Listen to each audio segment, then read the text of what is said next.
Minasan konnichiwa, it's your boy, Bardo San, back for another episode of No Borders, hosted by your boy, Bardo San.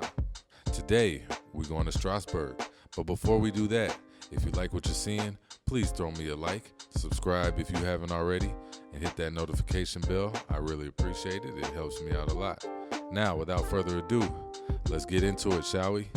Ikimashou! So some of you guys might hear the name Strasbourg, and if you're big football fans or Ligue 1 fans specifically, might think of the football club or the soccer team, however you want to say it, RC Strasbourg, which we'll get to a little bit later. Some of you, if you're into politics or you happen to be European, might also recognize Strasbourg as the home of the European Parliament. But I would be willing to bet that the average North American, when they hear the name Strasbourg, is probably not ringing a ton of bells. However, throughout history, Strasbourg and the surrounding region of Alsace-Lorraine have been passed back and forth and have served as a major point of contention between two of the biggest, richest, and frankly most famous countries in Europe, those being France and Germany, of course. We all know France and Germany. I don't think I got to do a lot of explaining about the history or the backstory behind these two nations. I mean, I could, but that's a different video. Strasbourg, though, as I mentioned earlier, is the capital of a region of what is now today France, known as Alsace-Lorraine. In the Middle Ages, Alsace-Lorraine was part of the Carolingian Empire, which was led by Charlemagne and his descendants. No, not Charlemagne the God, but close. The Carolingian Empire later became the majority German-speaking Holy Roman Empire, which in the 1600s found itself in the depths of a 30-year civil war, known as the 30 Years' War. The conclusion of that war, the Peace of Westphalia in 1648, led to the regions of Alsace and Lorraine falling under French control for the first time. This would remain the case until the Franco-Prussian War of 1870, when the Prussian-led German Empire decided, you know what, we just gonna annex Alsace-Lorraine, we need that back. France was like, bet, cool. All right, we'll see. Lo and behold, here comes World War I. Obviously, France and Germany are on opposite sides. I think most of us know how that went.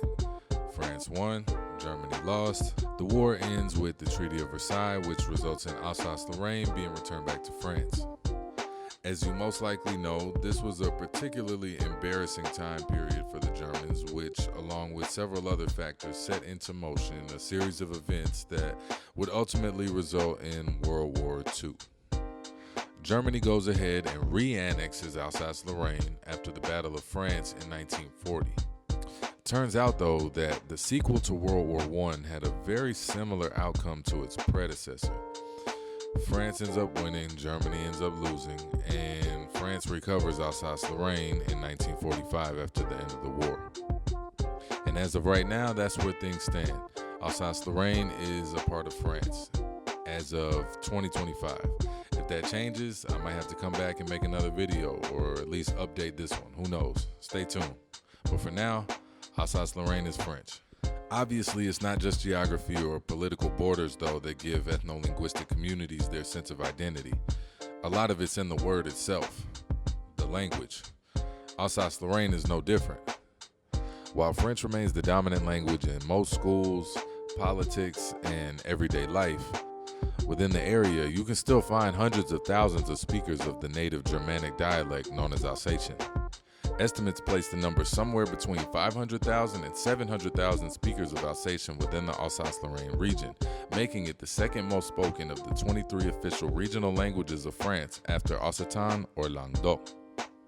Due to the horrific trauma sustained by the French population during World War II, in addition to Germany's atrocious and well-deserved post-war image, the French government decided to ban the teaching of Alsatian within schools for several decades following World War II, which, as you can probably imagine, led to a decrease in proficiency in the Alsatian language among younger generations, as well as a cultural disconnect for a lot of the younger citizens of the Alsace-Lorraine region.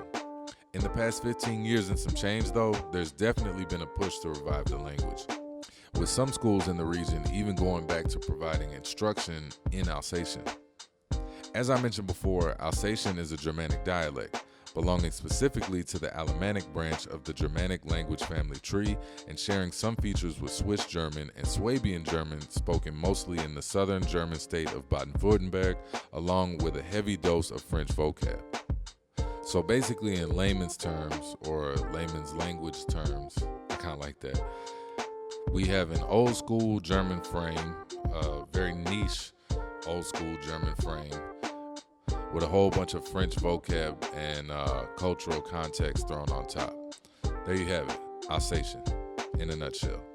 But wait, that ain't all, folks. We also got Lorraine Franconian, also a Germanic dialect, but much less spoken, with estimates kind of all over the place due to doubt surrounding what actually constitutes a speaker of a language and what doesn't.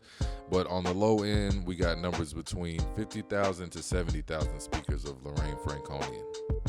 So if you find yourself in Strasbourg and you happen to be a history nerd like myself, or you're just interested in learning a little bit more about what life was like in pre-industrial and early industrial Alsace, well then the Musée Alsacien, or the Alsatian Museum in Strasbourg, might just be the move. The museum contains over 5,000 exhibits and features reconstructions of the interiors of several traditional houses from that time period. Speaking of traditional houses, I know you've seen these before. Yep, the classic half-timbered house, or Fachwerkhaus. Pardon my language. Strasbourg has become pretty famous for these types of houses. You can find a bunch of them in the Quartier de la Petite France, and they really help give Strasbourg and the region as a whole a very medieval, fairy tale sort of charm and feel to it. The real star of the show, though, depending on who you ask, is the Strasbourg Cathedral. It's the second most visited cathedral in France and took over 4 centuries to be completed, with building taking place between 1176 and 1439. Citizens of Strasbourg not only benefit from their close proximity to the German border, which allows them to cross over and save money on groceries, and overall just find cheaper goods than they would be able to find in France, but it also happens that Alsace-Lorraine is the only region in France that has 2 extra days off than the rest of the country, those being December 26th and Good Friday. Strasbourg is also home to l'Université de Strasbourg, or Strasbourg University, which was founded in 1538 and currently boasts an enrollment of over 52,000 students and 3,300 researchers. I personally was pretty surprised to find out that Strasbourg is the bicycle capital of France. So maybe there was some Dutch history or influence there that we missed or we skipped over in the history section. I don't know. I might have to go back. Strasbourg is also commonly referred to as the Christmas capital of France, if not all of Europe, with tourists flocking every single winter to come take in the sights, the smells, the sounds, and the festivities of the giant Christmas markets that are set up every year in the city. Particularly popular within the region during the Christmas season is vin chaud, or hot wine, which Alsace-Lorraine is very famous for. In most of the Christmas markets in Alsace-Lorraine, you can find red and white hot wine, along with pretzels and traditional gingerbread cookies, which are super popular during the winter season as well. But it's not just wintertime where Alsace-Lorraine is known for their wine. All year round, they're known for their white wine, as well as Clément d'Alsace, which is a sparkling wine similar to champagne. And you know I couldn't leave out the food. In addition to the pretzels and gingerbread that I mentioned before, Strasbourg and Alsace-Lorraine are known for their hearty German-inspired cuisine, with items such as Choucroute, or sauerkraut, Flammekuchen, foie gras, and mustard cheese, among many others. Alright, so in the beginning of the video, I mentioned Strasbourg's football club, RC Strasbourg, and I promised that we would come back to that later in the video. And you were patient, you waited, you made it this far. Now let's go. It's time to get into it, baby. RC Strasbourg, let's do it. Founded in 1906, Racing Club du Strasbourg Alsace, also commonly referred to as RC Strasbourg or just Racing, is a member of France's top division Ligue 1. They won a league title back in 1979 and are actually one of only 6 clubs to have won all 3 major French trophies. The aforementioned league title, which in 1979 was referred to as Division 1, which is now referred to as Ligue 1. They won the Coupe de France in 1951, 1966, and 2001. And last but not least, they were crowned the winners of the Coupe de la Ligue in 1964, 1997, 2005, and 2019. And as of recording this, they currently sit in position number 7 in the Ligue 1 standings. So not necessarily killing the game, but not doing too shabby either.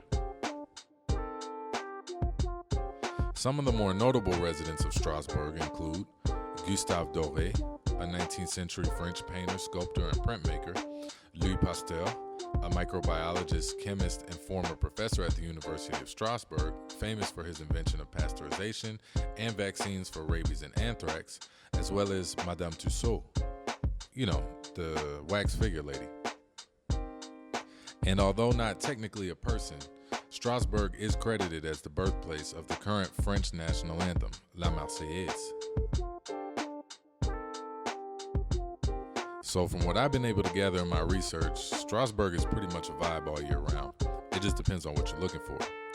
For better weather, less crowds, and an overall more low-key vibe, I would recommend visiting during the shoulder seasons between March and May and September and November.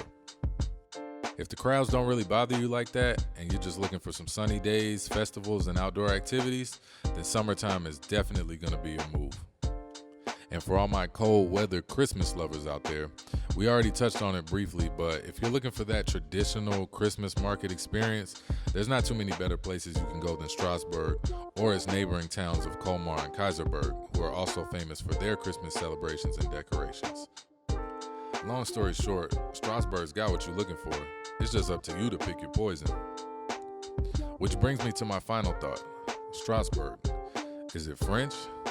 Is it German? I don't know. I think it just kind of is. And it's a perfect example of the beauty that comes from mixing different cultures and languages and histories together, even if the roots of those things might have been at odds at one point. But let me know, have you been to Strasbourg? Are you interested in visiting Strasbourg? Do you not care at all about anything I just said and are kind of just pissed that you wasted these 12 minutes and will never get them back? That's all valid. Let me know in the comments. And if you haven't, please make sure to like, please make sure to subscribe. Thank you for all the love and stay tuned. Until next time, it's your boy Bardo San for No Borders. I'm out.